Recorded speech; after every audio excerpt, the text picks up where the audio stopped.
Projekt Ecuador haben wir 2015 gestartet, weil sich immer mehr Kakaoproduzenten vom edlen Cacao Nacional Arriba abwenden. Sie bauen lieber Hochertragskakao an und erst noch in Monokulturen. Die einfache Rechnung der Bauern lautet: mehr Kakaopflanzen gleich mehr Erträge.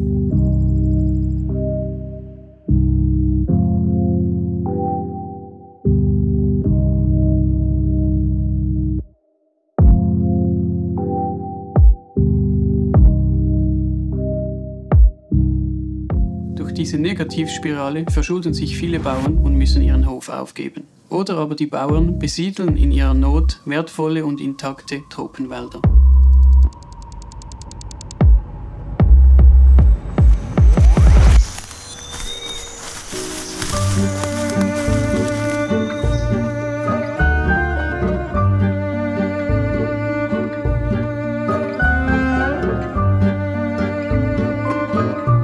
La agroforestería significa que no cultivamos nuestro cacao en monocultivos, sino en cultivos mixtos.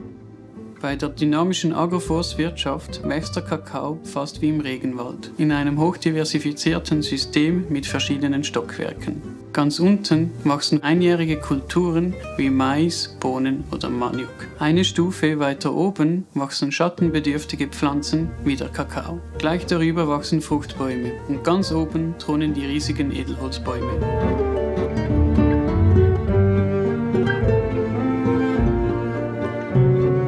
Damit sich die verschiedenen Kulturen ihrem Wachstum unterstützen, werden sie stetig und gezielt zurückgeschnitten. Dadurch entstehen gewaltige Mengen an organischem Material. Es wird liegen gelassen. So schützt es den Boden vor Austrocknung und liefert den Pflanzen die nötigen Nährstoffe.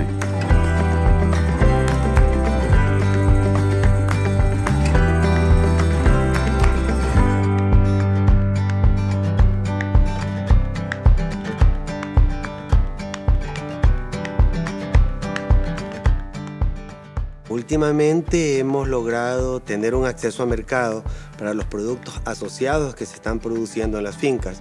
Productos como el mango, la naranja, el plátano, el orito, la yuca.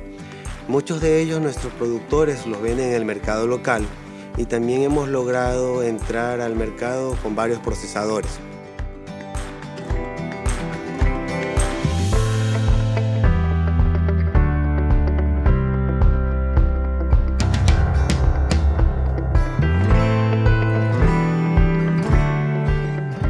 Con los ingresos adicionales tuve la oportunidad de regresar a la escuela y terminarla para así darle un mejor futuro a mis hijos.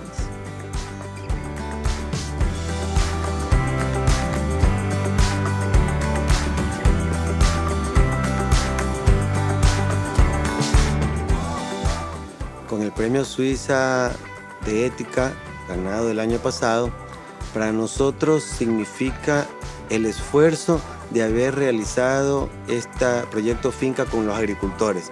Eso nos permite seguir trabajando con mucho esfuerzo en mejoras del pequeño agricultor.